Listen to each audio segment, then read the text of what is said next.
इधर लखनऊ में सीएम योगी के निर्देश पर पुलिस की पेट्रोलिंग शुरू हो गई। राजधानी लखनऊ की सड़कों पर पेट्रोलिंग करते दिखे पुलिस अधिकारी। DCP central jail Aparna Kaushik ने टीम के साथ 1090 चौराहे के पास चटोरी गली में पेट्रोलिंग की। यही नहीं, शाम को घूमने निकली लड़कियों, छात्राओं, महिलाओं से संवाद किया। डीसीपी ने लड़कों से भी रुककर बातचीत की। जो बिना हेलमेट मिले उन्हें भी पुलिस ने हिदायत दी।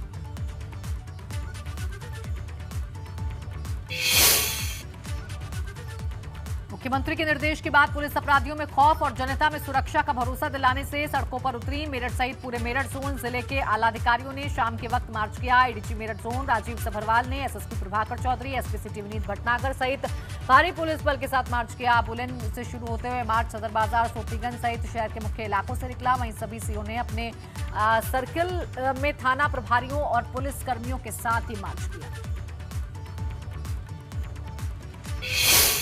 ये फ्लैग मार्च आपने देखा होगा, हम लोग हर नियमित रूप से निकालते हैं, लेकिन इस बार थोड़ा त्यौहार आने वाले हैं, उसको लेके हमारे मेन एरियाज़ में जो पुलिस की प्रेजेंस और साथ में पब्लिक के साथ एक थोड़ा सा कॉन्फिडेंस बिल्डिंग, ये इसका उद्देश्य है जो हम हमेशा करते हैं। लेकिन इस बार थोड़ा नवरात्र हैं और उसके बाद रमज़ान है, तो उसके एवज में नहीं, देखिए वो पूरे जोन में क्या पूरे प्रदेश में एंटी रोमियो स्क्वाड जो हैं, न केवल एंटी रोमियो स्क्वाड, उनको सपोर्ट करने के लिए बाकी थाना की टीम भी जगह जगह एक आकस्मिक रूप से चेकिंग भी कर रहे हैं। और इस तरह का लोग जो अराजकता फैलाते हैं या किसी भी प्रकार का छेड़खानी की हरकत करते हैं, उनके साथ सख्ती से डील किया। ग्रेटर नोएडा की बीटा 2 पुलिस ने त्योहारों को लेकर चेकिंग अभियान चलाया। एंटी रोमियो की टीम ने भी जगह जगह चेकिंग कर पैदल मार्च किया। बीटा 2 पुलिस ने Pari Chowk, Jagat farm, commercial belt, AWHO society सहित तमाम भीड़भाड़ वाले क्षेत्र में अभियान चलाया। मार्केट में खड़े संदिग्ध लोगों से पूछताछ की गई। DCP additional DCP ACP beta 2 कोतवाली प्रभारी टीम के साथ पैदल मार्च पर।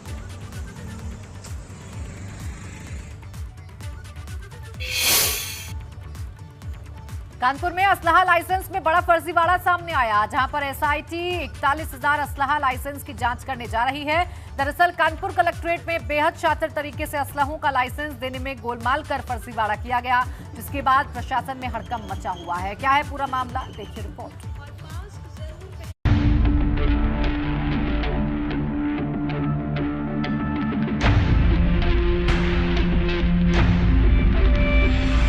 असलहा लाइसेंस के नाम पर बड़ा फर्जीवाड़ा। कलेक्ट्रेट में हुआ लाइसेंस का काला खेल। 41,000 असलहों के लाइसेंस की होगी जांच। एसआईटी जांच में बेनकाब होंगे सफेद पोश चेहरे। कानपुर में कुछ सफेद पोशों ने असलहा लाइसेंस को भी पैसा कमाने का जरिया बना लिया और असलहा लाइसेंस की आड़ में भ्रष्टाचार का ऐसा जाल बुन दिया जिसने एक दो नहीं बल्कि पूरे 41,000 असलहों के लाइसेंस पर सवालिया निशान खड़े कर दिए हैं। इस मामले की जांच कर रही एसआईटी के निर्देश पर डीएम नेहा शर्मा ने आजादी के बाद बनाए गए सभी 41,000 असलहों के लाइसेंस की जांच कराने का फैसला किया है और इसके लिए कानपुर प्रशासन ने बड़ी तैयारी की है। पहले आपको बताते हैं कि इस मामले में क्या कुछ हुआ है। दरअसल एसआईटी के निर्देश पर 41,000 असलहों के लाइसेंस की जांच का फैसला लिया गया। डीएम ने 41,000 असलहों के लाइसेंस की जांच का फैसला किया है। जांच के लिए 4 मजिस्ट्रेट की तैनाती की गई है। कलेक्ट्रेट में 10 कंप्यूटर लगाकर फर्जीवाड़े की तफ्तीश की जाएगी। पूर्व डीएम को असलहा लाइसेंस में फर्जीवाड़े की जानकारी मिली थी। पूर्व डीएम ने मामले की एसआईटी जांच की संस्तुति की थी।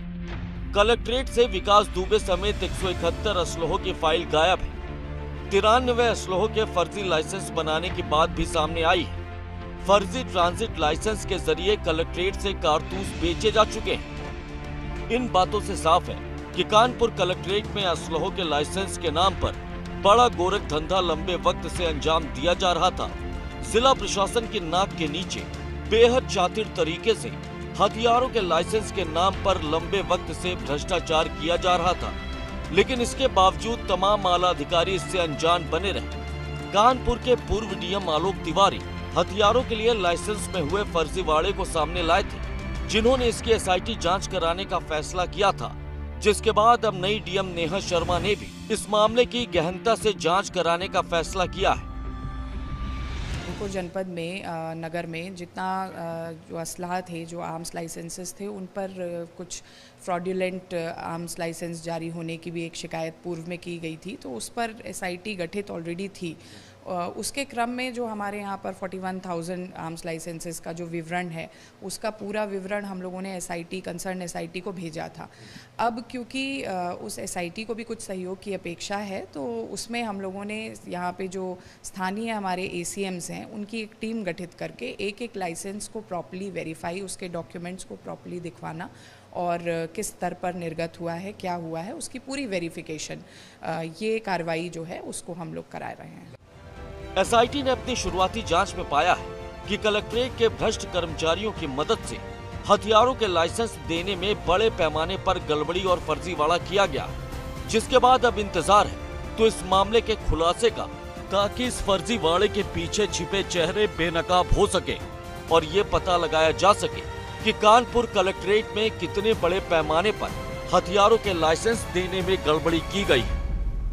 लाइसेंस को लेकर होने वाले फर्जीवाड़े की परतों को अब कानपुर जिला प्रशासन आने वाले दिनों में खोलने जा रहा है, क्योंकि फैसला लिया गया है कि आज़ादी से लेकर अब तक जितने भी लाइसेंस दिए गए हैं उनकी बारीकी से एक बार फिर से जांच की जाए। पिछले दिनों असला लाइसेंस को जो फर्जीवाड़ा निकल करके सामने आया था, उसकी SIT जांच हुई थी और SIT ने दस्तावेज जिला प्रशासन से मांगे थे, जिसके बाद ये फैसला किया गया है। कानपुर से कैमरामैन पंकज निगम के साथ रतीश त्रिवेदी, ABP गंगा। पूर्ण बहुमत के दम पर भाजपा ने सरकार बेशक बना ली है, पुष्कर सिंह धामी दोबारा मुख्यमंत्री भी बन चुके हैं, लेकिन ABP गंगा ने भाजपा में भीतरघात पर बड़ा खुलासा किया था, जिसके बाद भाजपा ने विधानसभा चुनाव में हारी हुई 23 विधानसभा सीटों की समीक्षा पूरी कर ली है और 23 सीटों पर भाजपा की हार पर समीक्षा में चौंकाने वाली बातें सामने आ रही हैं। 29 तारीख से भाजपा ने इन सीटों पर समीक्षा शुरू कर दी थी, जिसके लिए पार्टी संगठन के 13 पदाधिकारियों को जिम्मेदारी दी गई थी, जो इन हारी हुई 23 विधानसभा सीटों पर समीक्षा में जुटे हुए थे। सूत्रों की माने तो खटीमा सीट पर CM धामी के हारने का कारण भी सामने आया है। हालांकि ये रिपोर्ट गोपनीय रखी गई है। अब उन नेताओं की टेंशन बढ़ गई है जिन्होंने पार्टी के साथ काम नहीं किया था, फिर वो भीतरघात में शामिल थे। 13 पदाधिकारियों की रिपोर्ट पर जांच के बाद आलाकमान बड़ा एक्शन ले सकता है।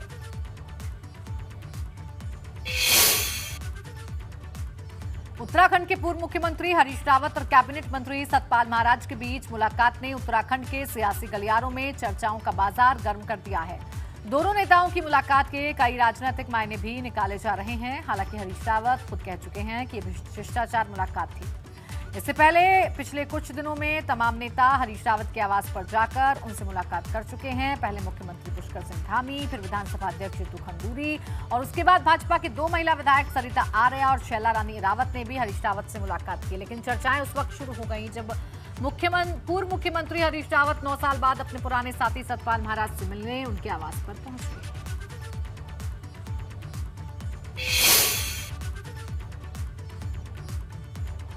वो आए, हमने उनका स्वागत किया। बाकी इसका कोई सियासी मायने नहीं है और रावत जी ने बहुत समय के बाद जो है वो आए, हमारे घर में पधारे और यहाँ पर थोड़ा सा भोजन भी उन्होंने किया और विचार विमर्श हुआ और बड़ी प्रसन्नता हुई मिल करके वो आए थे और इसका कोई सियासी मायने नहीं।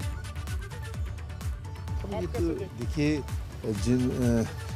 जिन्होंने मुलाकात की वही बता सकते हैं कि सामान्य मुलाकात है या कुछ और है, लेकिन इतना मैं ज़रूर कह सकता हूं कि आज भारतीय जनता पार्टी के लोग ये महसूस करते हैं कि रावत जी ही उनका उद्धार कर सकते हैं, इसलिए सब लोग जा रहे हैं। नहीं, ऐसा नहीं है। देखिए, ऐसा नहीं है कि कांग्रेस का उद्धार नहीं हुआ है। रावत जी हमारे बहुत वरिष्ठ नेता हैं और उत्तराखंड के परिप्रेक्ष्य में उनकी सोच जो है, वो सोच जो है इस बात को परिलक्षित करती है कि भाजपा के लोग भी चाहते हैं कि तदनुसार आगे